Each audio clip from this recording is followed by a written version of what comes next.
በአፍሪካ እግር ኳስ በታሪክ አነጋጋሪ ተብሎ ከሚነሱ የፍጻሜ ጨዋታዎች ይሄኛው ቁጥር አንዱ ይመስለኛል።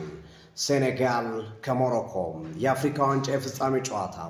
ሞሮኮ ራሷ ደግዛ በደጋፊዎቿና በሜዳዋ ያስተናዳችው የአፍሪካ ዋንጫን ለሴኔጋል አስረክባለች።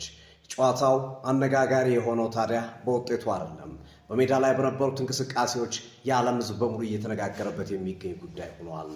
ጨዋታው እስከ 90 ደቂቃ ድረስ በጥሩ መንፈስ ተጉዞ ነበረ።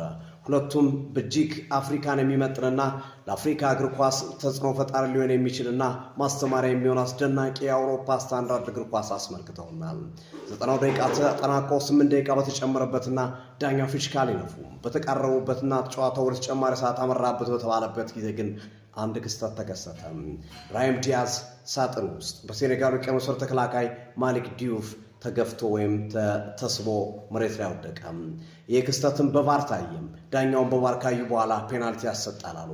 ሴኔጋሎች ታዲያ እዚህ ላይ ነው አሳፋሪውን ስራ የሰሩት። ጨዋታውን አናከናውንም፣ ፔናልቲ ማናስመታም ብለው ወደ መልበሻ ክፍል ገቡ። ሳዲዮ ማኔ ግን ይሄ ነገር አልጣመውም። ፕሮፌሽናል እግር ኳስ ተጫዋች የሆኑ ሳዲዮ ማኔ ልቧ አመነታ፣ አይሆንም አላቸው። ሁሉም ግን እምቢ አሉት። በመጨረሻም በአጨቃጫቂ ሁኔታ ከቀጠሉ በኋላ ተጫዋቾቹ በሙሉ ወደ መልበሻ ክፍል ገቡ።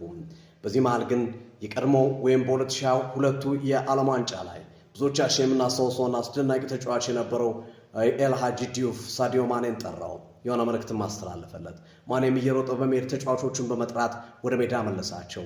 ብራሂም ዲያዝ ፔናልቲውን እንዲመታ ተሰየመ። የብራሂም ዲያዝ ፔናልቲ ግን እንኳን ጎል ሊሆን ቆሎ የሚደፋ አልነበረም። አንዳንዶች አውቀው ነው በዚህ መንገድ የመታው ሲሉ፣ ሌሎቹ ደግሞ ተጽዕኖ ስለተፈጠረበትና እሱ ያደገበት በዓል በተለይ ከአፍሪካ እግር ኳስ ውጭ በሆነው በአውሮፓና በስፔን እግር ኳስ ያደገ ስለሆነ እንዲህ አይነት ነገር ተመልክቶ ስለማያውቅ ደንግጦ ስቶታል ሲሉ ሀሳባቸውን ይሰጣሉ። ከዛ በኋላ ግን የጨዋታው ታሪክ ተቀየረ። በዚህ የተነቃቁትና ፔናልቲዋ በመሳቱ ደስተኛውን ሴኔጋሎች ወደ ተጨማሪ ሰዓት ያመራው ጨዋታ ላይ ፔፔጌ አስደናቂ ኳስ በሹት በማድረግ መረብ ላይ በማሳረፍ ጨዋታዋንም በዚህ ጎል ማሸነፍ የቻሉበትን ሂደት ፈጥረዋል።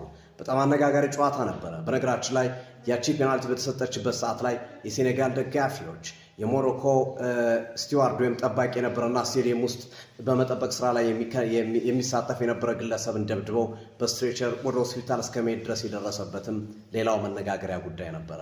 ይህ የ2025 የአፍሪካ ዋንጫ ሞሮኮ ራባት ላይ ሴኔጋል የወሰደችው የአፍሪካ ዋንጫ በአፍሪካ እግር ኳስ ታሪክ አነጋጋሪ ምንጊዜም አይረሴ ከሆኑ አስደናቂ የእግር ኳስ ጨዋታዎች መካከል የሚመደብ ነው። እናንተስ ምን ታስባችሁ? እንዴት ነበረ ጨዋታው? ሀሳብ ስጡበት እስኪ። ሴኔጋል ይገባታል አፍሪካ ዋንጫው? ሞሮኮስ በዚህ መንገድ መሸነፏ ልብ ሰባሪ አይደለም? ሴኔጋሎች